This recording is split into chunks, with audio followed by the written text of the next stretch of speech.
وسلم على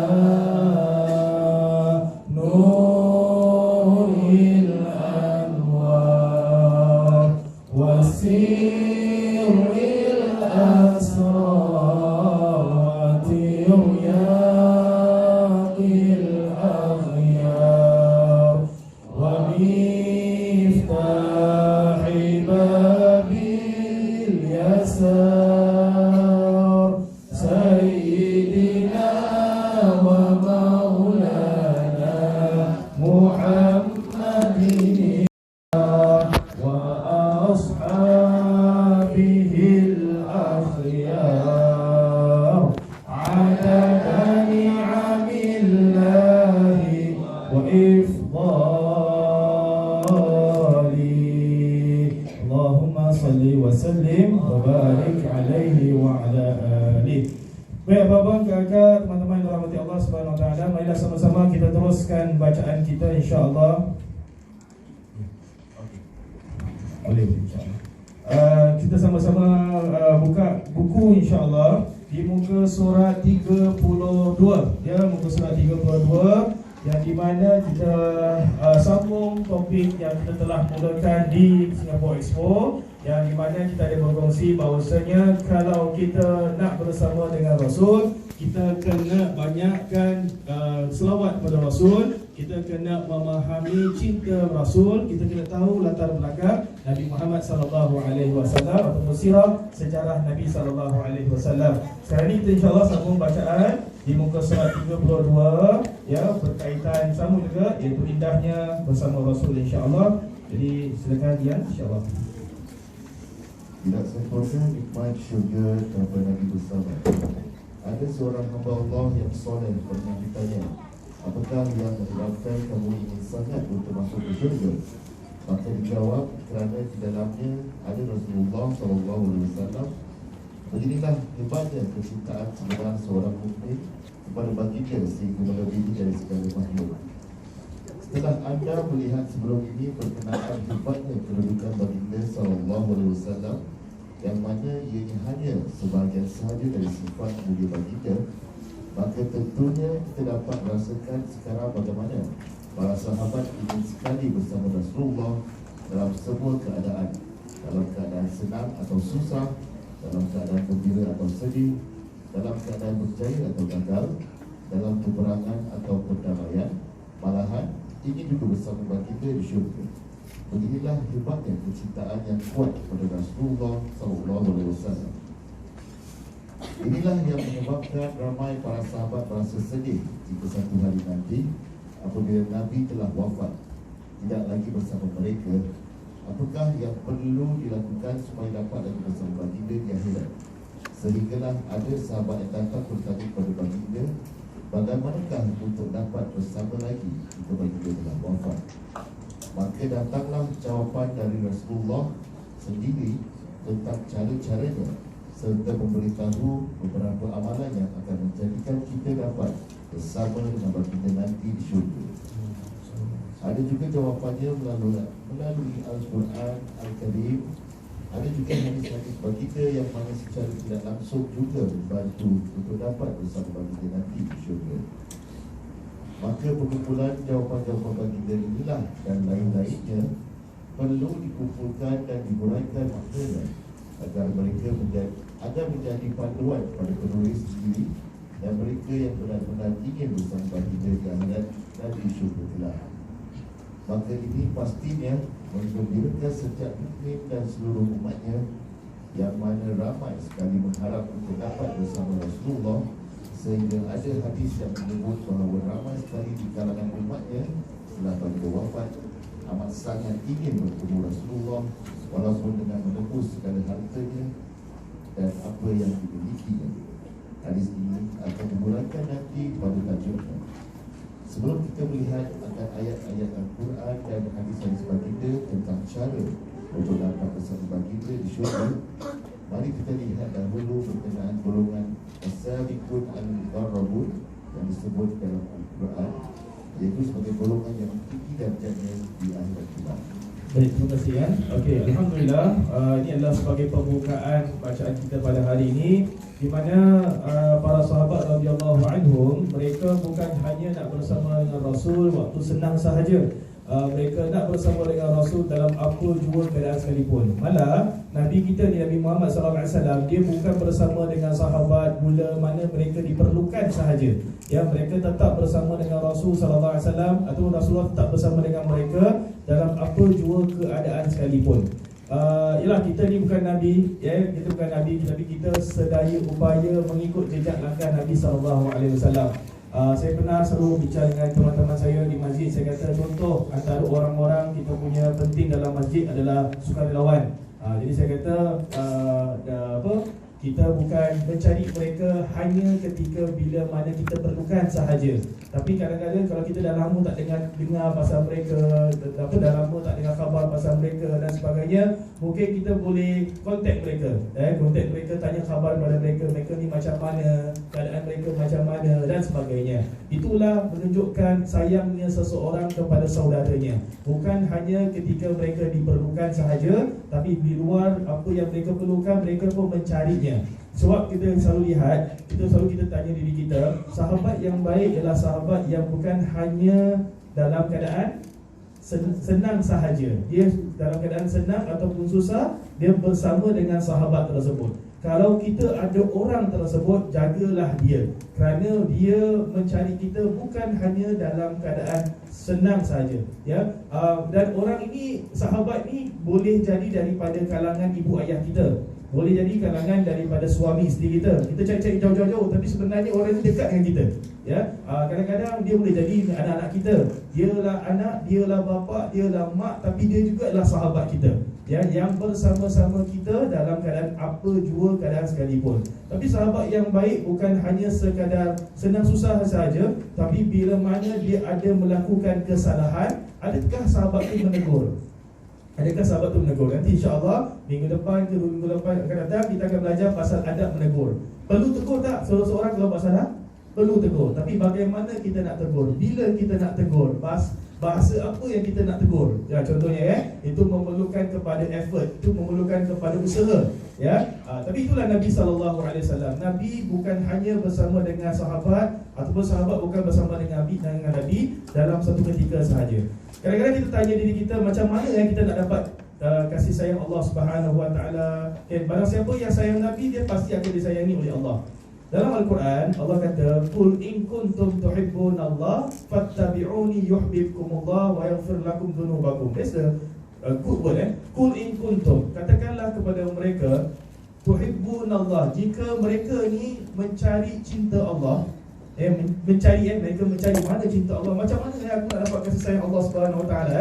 Kata Allah, fattabi'uni. Maknanya daripada lisan Nabi SAW, ikutlah aku. Aku itu siapa? Ialah Nabi Muhammad SAW.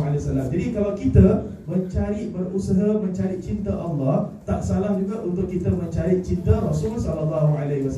Dan apabila kita mendapatkan kasih sayang Allah dan kasih sayang Rasul SAW, kata Allah apa? Yuhibbukumullah. Aku akan menyayangi kau. Dan bukan hanya sayang, wa yaghfir lakum dzunubakum. Aku akan hapuskan dosa-dosa kau. Nampak tak?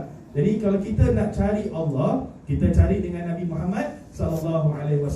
Tapi kita bukanlah cakap Nabi itu, ialah kalau dekat sekarang ni dengan isu dekat Malaysia, especially dekat bahagian Malaysia, dia kata Nabi Muhammad itulah apa? Nabi Muhammad itulah Allah. Contohnya Nabi itu dah level murtad, dah level syirik. Nabi Muhammad tetap manusia macam biasa, tapi bukanlah bermakna beliau adalah sama macam kita. Sama in terms of manusia, yes, tapi sama daripada sudut kasih sayang Allah, tidak. Pasal dia adalah orang yang amat disayangi oleh Allah Subhanahu Wa Taala. Jadi kalau kita nak mencari seseorang untuk kita mencontohinya, kita ada role model, kita cari siapa? Kita cari Nabi SAW. That's good about us. Pasal Nabi pun cakap, Nabi puji kita semua tau. Nabi puji kita semua. Nabi kata, sahabat Nabi, dia nampak Nabi. Dia hidup bersama dengan zaman Nabi. Dia kalau susah, dia cari Nabi. Dia ada masalah, dia cari Nabi. Dia minta nasihat pada Nabi. Dia orang jumpa dengan Nabi. That's why dia orang punya sayang tu melebihi luar biasa. Tapi yang best Nabi puji kita, Nabi kata kita ni semua, saya semua tak pernah jumpa Nabi. Ada pernah jumpa Nabi? Tak pernah kan? Kita tak pernah jumpa Nabi SAW. Mudah-mudahan Allah jumpakan kita dalam mimpi lah, ya. Tapi kita tak pernah jumpa dengan Nabi SAW, but kita berusaha untuk mencari cinta Nabi SAW. Kita cuba untuk melakukan apa yang dilakukan oleh Nabi SAW. That's one good about us.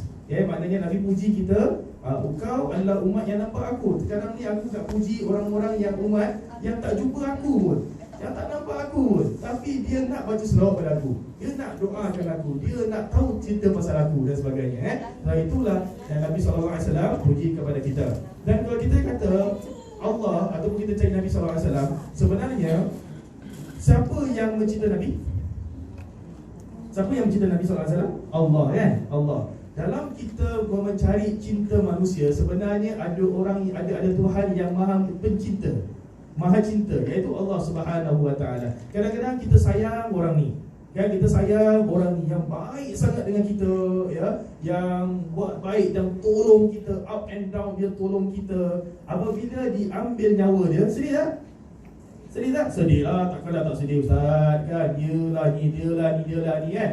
Tak pernah, saya tak pernah nampak ada orang meninggal tiba-tiba dia happy, dia meninggal, bagus juga saat dia meninggal. Tak pernah nampak pun, ya, kecuali kalau dia ni memang menyusahkan kita lah, okay? Alhamdulillah, ya. Tapi kalau orang ni memang baik dengan kita, kita akan merasakan kesedihan.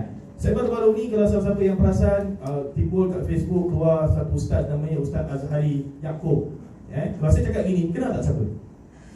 Tak kenal kan? Siapa ustaz ni tiba-tiba kan? Ustaz ni siapa ni? Tapi kat Facebook, dekat IG penuh dengan posting-posting tentang beliau, ya. Sehinggalah kalau siapa yang follow, masa dia dimandikan ataupun disolatkan di Masjid Pusaraman, di Masjid Pusaraman, masjid penuh. Masjid Pusaraman tu penuh, ya, sampai tetua hari, ya. Kita dapat 2-3 sah oleh Ustaz lah, dia 2-3 sah okeylah, kan. Tapi beliau, bila dia dah meninggal, satu masjid dia orang solat tu penuh. And Ustaz Azhari ni, dia adalah ustaz, bukanlah, kalau kita kata ustaz TikTok, dia bukan main TikTok pun, kan. Dia bukan kasih ceramah, tiba-tiba keluar video dia tentang ceramah, kita kenal contoh, tak ada pun. Saya tanya kenal, tak kenal, kan. Tapi beliau mengajar pun di madrasah sekarang, madrasah sebelum masa, di Madrasah Arabiah. Tapi kita tahu tak, dia ni adalah guru kepada guru-guru kita. Antaranya contoh Ustaz Aziz, ya, Ustazah Aisyah dan sebagainya pernah belajar dengan beliau. Beliau ni umur ni seangkatan dengan Ustaz Fatris. Dengan seangkatan Ustaz Fatris level lah, dia kan tak adalah berumur sangat. Dia dalam 50 lebih dia age lah, boleh tak 50 ni tak berumur sangat lah, jadi siapa-siapa yang 50 lebih, aku tak berumur sangat, aku okey lagi. Okay, masih nak juga, tak berumur sangat, contohnya. Jadi maksudnya dekat situ lah, maknanya dia taklah berumur sangat, ya. Tapi maksudnya dekat situ ialah bila beliau dah meninggal, ramai yang datang.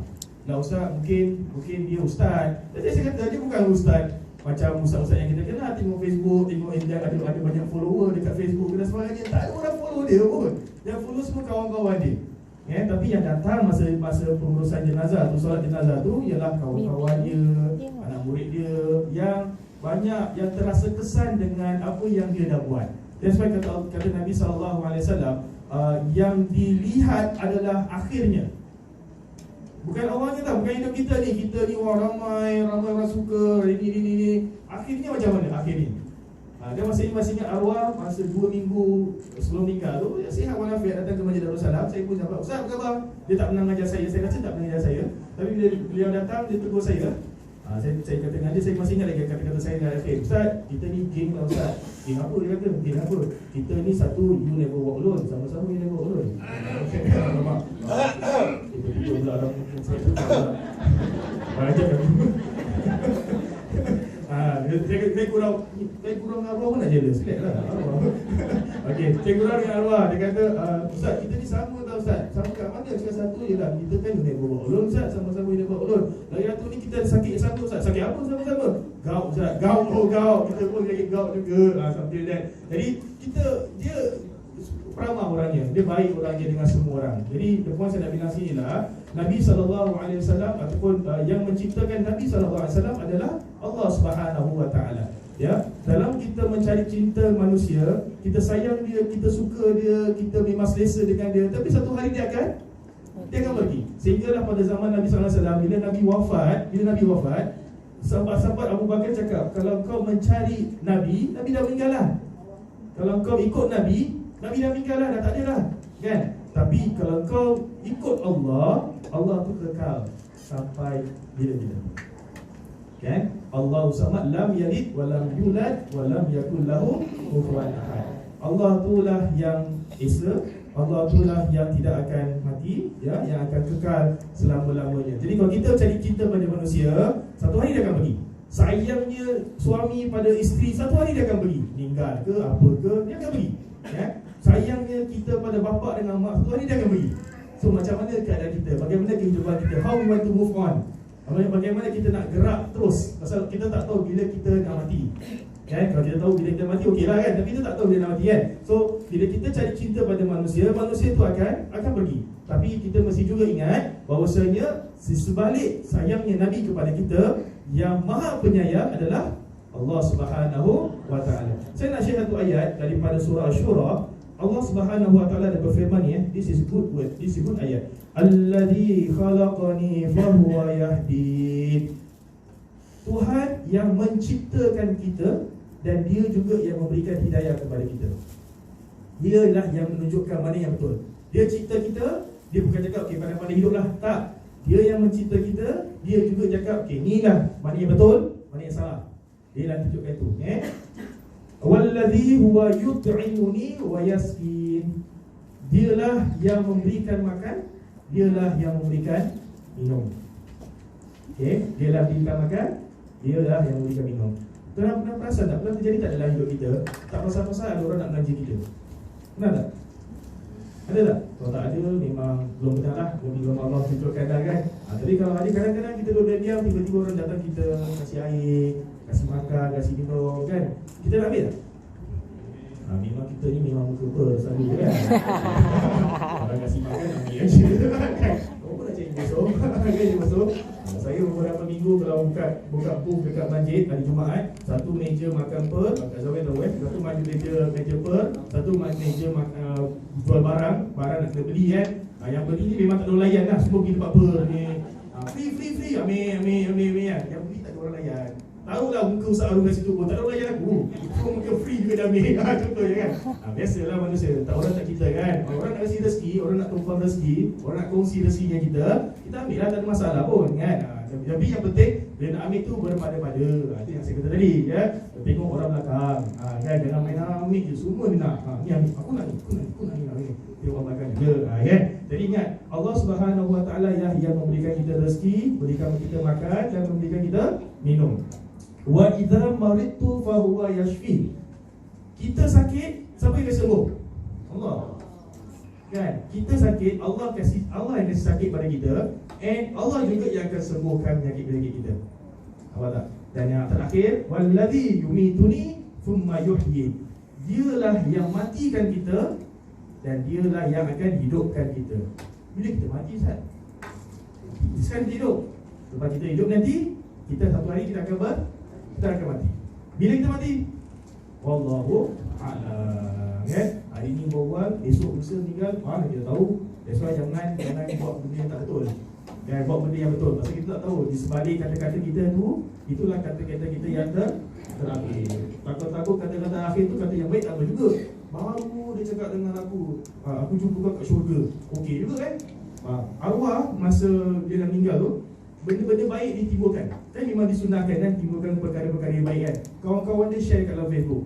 Cakap arwah pertama, dia doakan dalam 2-3 hari dia suka main Facebook. Dia komen dekat kawan dia punya Facebook, nanti aku jumpa kau dalam syurga. Baik-baik, kalau besok lusa nampak ada kawan cakap itu kat komen, kau nak meninggal ke? Ustaz Arun baru cakap ni, ada kan? Betul, Ustaz ni cakap dekat dalam kawan dia, nanti aku jumpa kau dalam syurga 2-3 hari sebelum dia meninggal. Jadi dia orang post balik, inilah kata-kata terakhir arwah. Arwah pula, dia suka beli makan. Satu, Dia suka beli makan, banyak suka makan, suka makan. And dia support home based business. Dia memang antara orang-orang yang support home based business makan dan dia suka beli ni. And bukan hanya beli untuk dia sendiri, dia suka berikan sedekah kepada orang lain. Jadi bila dia meninggal, sebelum dia meninggal tu, dia ada niat belanja laksa kepada kawan-kawan kerja. Jadi bila dia meninggal tu, belanja tu dah diserahkan, duit tu dah diserahkan. Tapi oleh kerana dia dah meninggal, orang yang menerima tetap menaikkan lah. Dia kata, saya tak tahu, ya Allah, kalau kawan dia tengah makan tu, ya Allah, orang yang belanja kita makan dah meninggal ni. Dia dikatakan tiap-tiap Jumaat belanja kawan-kawan kerja dia makan. Kan? Jadi ini yang terakhir ni, yang dia buat ni. Yang kita mengharapkan bila kita dengar cerita kita ni, kita mengharapkan satu hari nanti kita nak jadi macam itu. Amin.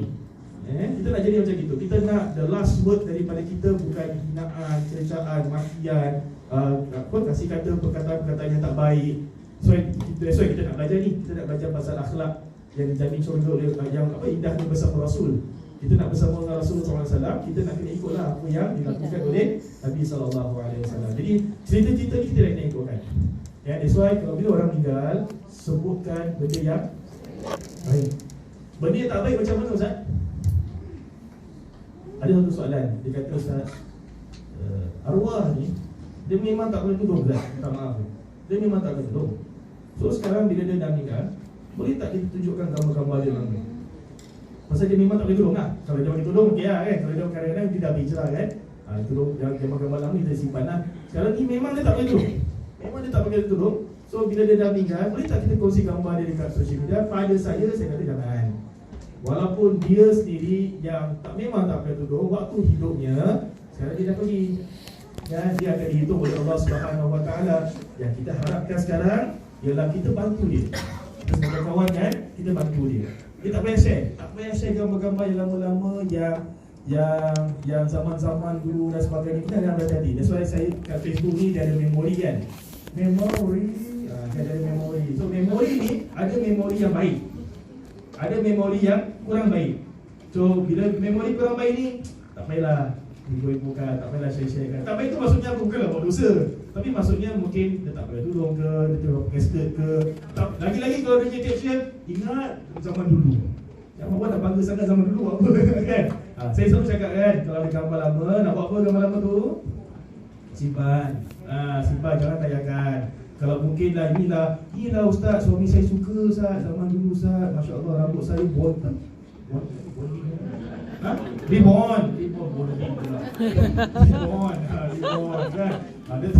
Dia tengok gambar suami dia, tengok simpanlah gambar tersebut. Inilah Ustaz, pakaian pertama hadiah suami Ustaz. Apa tu macam ni skirt, pakai skirt. Dulu saya memang maklumlah Ustaz, dulu kita kan anak muda Ustaz. Inilah arwah, inilah suami saya belikan, saya suka sangat. Nak simpan tak? Simpanlah, tak ada masalah, simpan. Jangan kasi anak pula, mana ni kau pakai jangan ada generasi terusnya kan. Simpan, tak ada masalah, simpan, tak ada masalah. Buat kenangan-kenangan bersama insya-Allah. Tapi kalau orang tu masih hidup tak pakai, boleh tak? Tak boleh tak pakai? Air rindu lah. Dia masih simpan kan skirt lama tu yang air belikan dulu kan. Abang ni dulu kan S, sekarang SL. Macam mana boleh buat? Contoh. Nak belikanlah baru. Contoh. Takkan nak pakai juga. Contoh. Tapi kalau sama saiz, boleh pakai tak? Pakai lah. Tapi pastikan line clear. Line clear tu banyak anak tak ada, cucu tak ada. Baru boleh pakai. Baru kan. Kau tahu kan.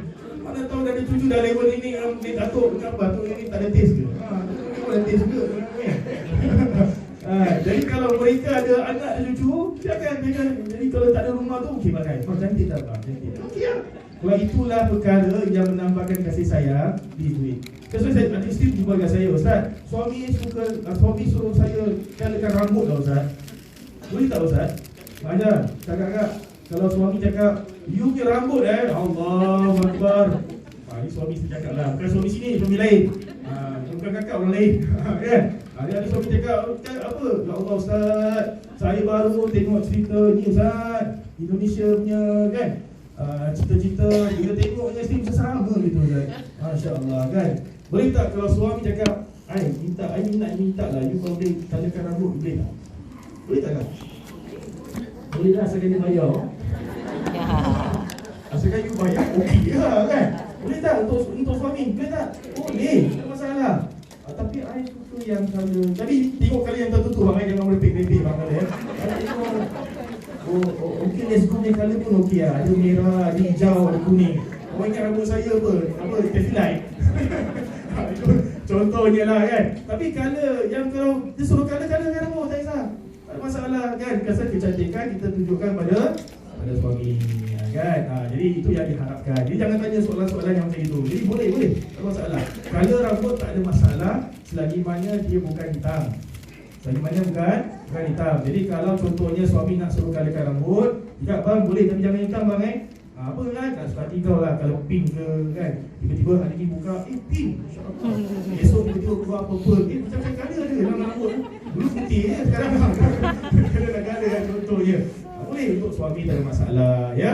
Jadi itu yang diharapkan lah insyaAllah. Jadi the point saya nak bilang sini lah, Nabi SAW, kita sayang Nabi SAW, kita juga kena sayang Allah Subhanahu Wa Taala. Kerana yang mencipta Nabi SAW adalah Allah Subhanahu Wa Taala. Dan apabila kita sayang Nabi, pasti kita juga adalah golongan yang sayangi Allah Subhanahu Wa Taala. Allah Subhanahu Wa Taala ni ada katakan dalam Al-Quran, as-sabiqun as-sabiqun.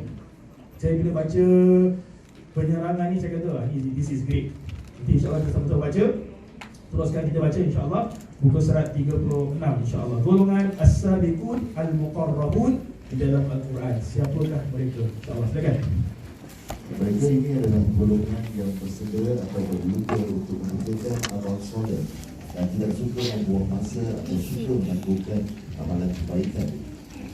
Setiap detik waktu yang berlalu tidak akan disia-siakan selain hanya untuk melakukan amal kebaikan. Kerana dunia ini hanyalah tempat untuk bercucuk tanam bagi kehidupan di akhirat yang lebih kekal. Kalau sekiranya ada masa yang terbuang, dia akan hanya untuk digunakan bagi berehat atau bukan perkara dosa.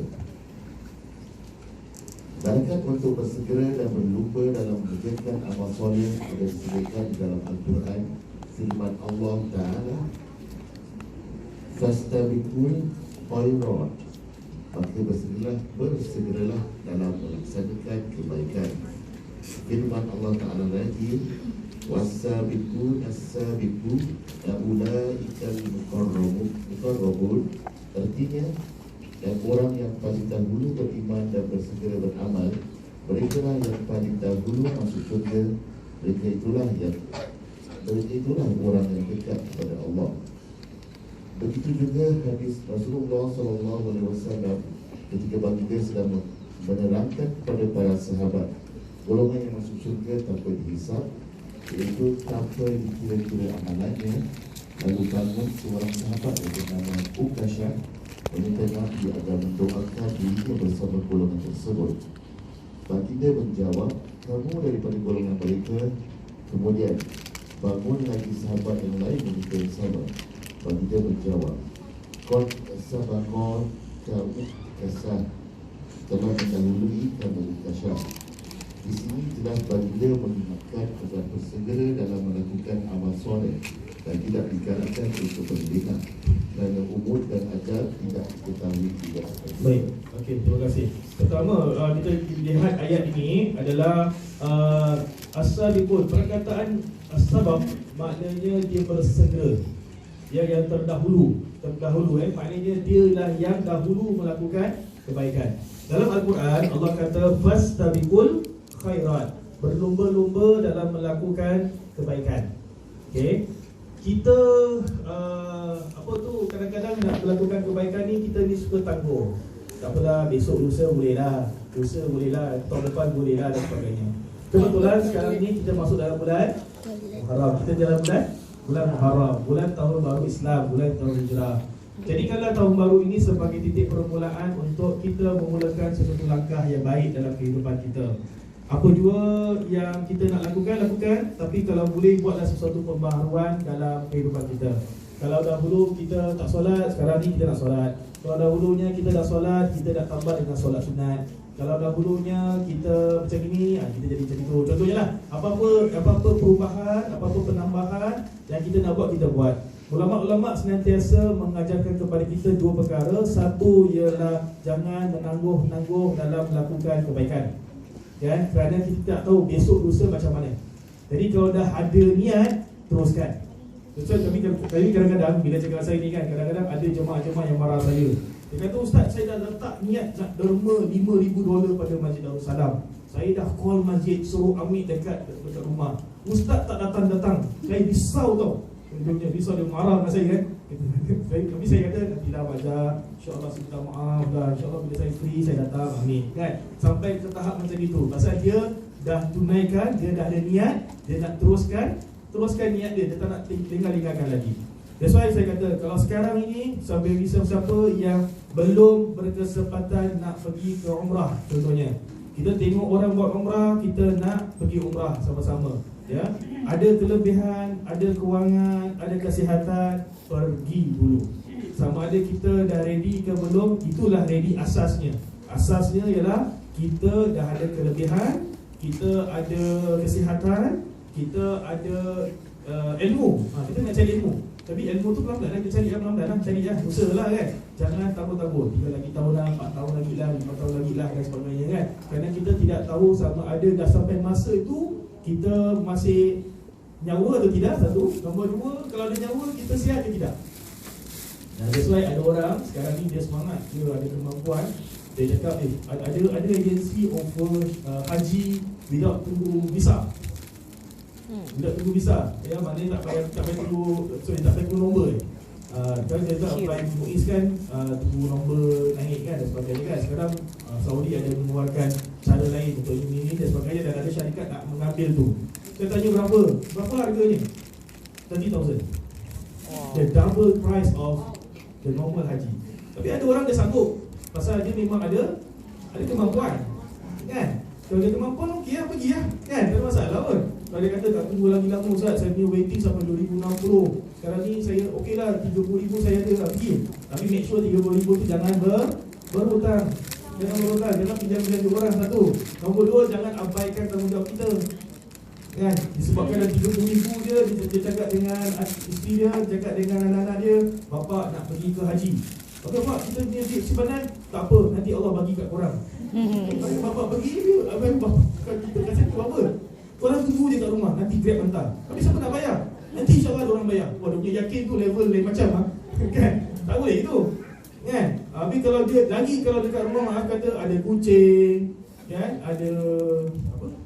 Ada arnab, ada burung, ya, ada harimau, ada apa kat rumah, orang tahu Allah. Ini semua nak kena kasih makanan juga. Kan, nak kena kasih makan juga kan. Kalau rasa tak kena kasih makan, lepaskan. Contohnya jadi ini semua adalah nafkah yang wajib untuk kita. Ya, yang wajib yang kita perlu berikan kepada mereka, ya. Jadi jangan lambat-lambatkan, jangan lengah-lengahkan. Yang kedua, kata Nabi SAW dalam hadis, saya pernah baca, dia kata hadis ni ada di Salamah, tapi kita boleh ambil ini sebagai satu galakan. Kata Nabi SAW, maksudnya dunia ini adalah sebagai tanaman untuk akhirat. Faham tak? Maknanya cari something yang bila mana kita buat dekat dunia ni, pahala kita akan dapat dekat akhirat. Kan? Maknanya investment. Kita invest sekarang, tapi hopefully kita dapat dekat akhirat. Orang yang ada ilmu, manfaatkanlah ilmu tersebut untuk kebaikan. Orang yang ada anak, ajarlah anak masing-masing supaya anak-anak ini menjadi anak yang soleh. Itu pun investment akhirat. Pasal bila kita dah mati, mereka akan teruskan kehidupan, mereka lah yang doakan kita. Kalau kita ada anak yang kecil dan anak ini meninggal waktu kecil, dia pun adalah investment akhirat. Kerana dia adalah anak-anak syurga yang insya-Allah setiap orang yang masuk syurga tu, anak-anak yang masuk syurga, orang yang mati syahid ni semua, dia ada peluang untuk tarik orang-orang untuk masuk syurga. Faham tak? Maknanya kalau contoh dia ada anak dia meninggal waktu muda, ya, waktu belum balik dan sebagainya, jaminan dia di tempat syurga tu dah ada. Ya, dah ada. Of course kita sedih, kita riba, tapi dah ada kat situ. Dan dia boleh mencari orang-orang tuanya untuk masuk bersama dalam syurga.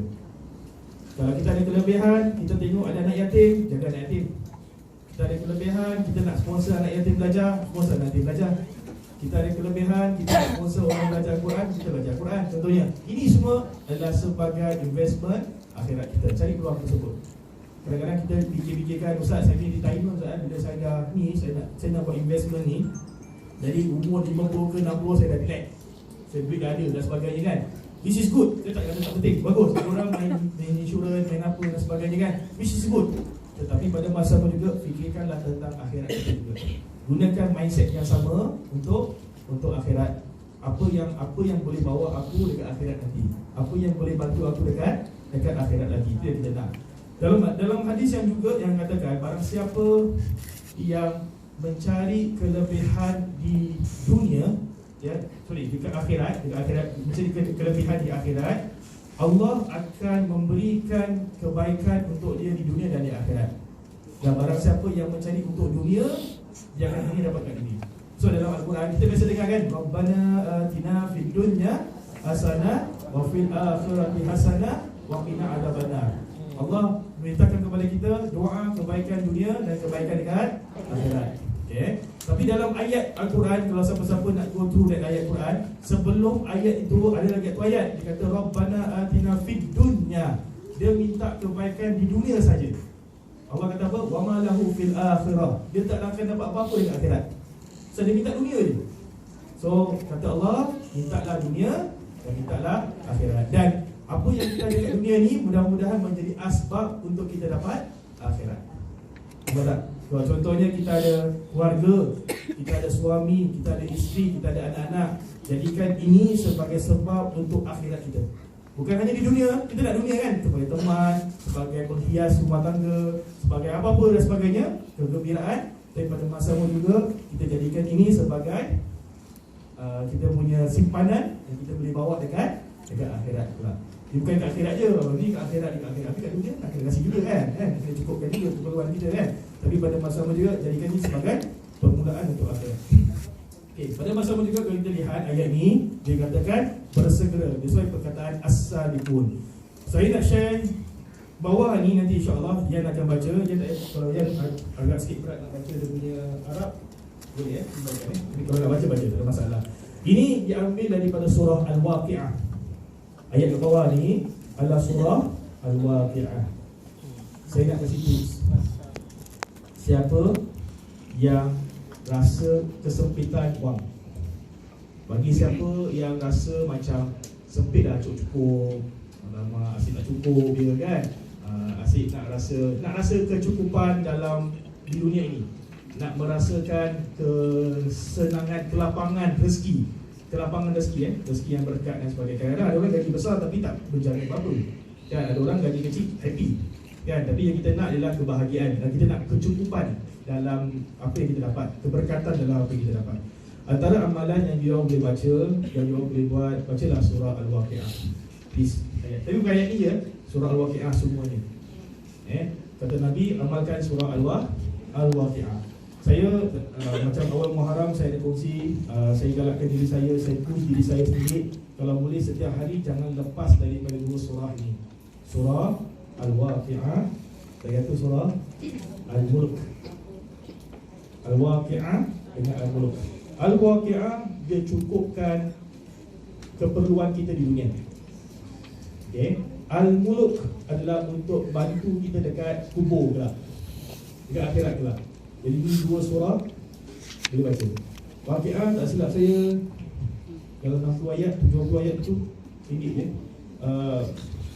Al-Mulk 30 ayat. 30 ayat. Ya, kalau saya baca mungkin 2 minit, mungkin dua baca jangan rendah-rendah mungkin ada yang 10 minit, mungkin ada 15 minit, it's okay. Tuan-tuan tengokkan. Lepas maghrib ke, lepas isyak ke, anytime you free kan, maghrib lepas maghrib sambil nak tunggu isyak tu, bacalah tu. Kalau tak ada apa-apa. Contoh jadi Mulk dengan Al-Waqi'ah. Yang saya pernah cakap dalam awal Muharram tu, ni antara surah yang kita wajib hafal. Ingat lagi tak saya kata, kalau orang-orang yang belajar madrasah, ni surah-surah yang wajib hafal during primary school. Primary school dah wajib hafal. Waqi'ah, Mulk, As-Sajdah, Yasin. 4. Dah masuk kelas secondary, kita hafal juz 1 sampai juz 8. Kan, juz 1 dengan juz 1 juz 1 sampai juz 4. Setiap 1 tahun, set 1, juz 1, set tu juz 1 dengan juz 2, just waktu dengannya sampai juz 4 lah. Okay, kan dah habis set 4 tu, dah 4 juz lagi hafal. Sekolah lah. Tapi kerana tak baca, jangan tak tell Ustaz Rom. Saya nak tell Ustaz dah juz 3, juz 4 dah. Memang dah lupa lah. Terus terang lah. So dah lama kan. Kan? Pasal tak senantiasa baca ya. Jadi ini antara amalan yang boleh kita baca, iaitu surah Al-Waqi'ah insya-Allah. Silakan ya. Teruskan. Di sini jelas baginda mengingatkan agar bersegera dalam melakukan amal soleh dan tidak digalakkan untuk berlengah kerana umur dan ajal tidak diketahui bila akan tiba. Golongan as-sabiqun ini darjatnya adalah sungguh tinggi di sisi Allah Ta'ala, lebih dari sekadar golongan yang berjaya untuk masuk ke syurga. Golongan ini juga digelar dalam Al-Quran sebagai Al-Muqarrabun, iaitu golongan yang dekat di sisi Allah Ta'ala. Al-Quran jelas membezakan antara syurga as-sabiqun dan syurga golongan Ahlul Yamin, menunjukkan ketinggian darjat golongan as-sabiqun ini. Mari perhatikan kemuliaan kedudukan golongan as-sabiqun dalam Al-Quran pada surah Al-Waqi'ah dari ayat 10 hingga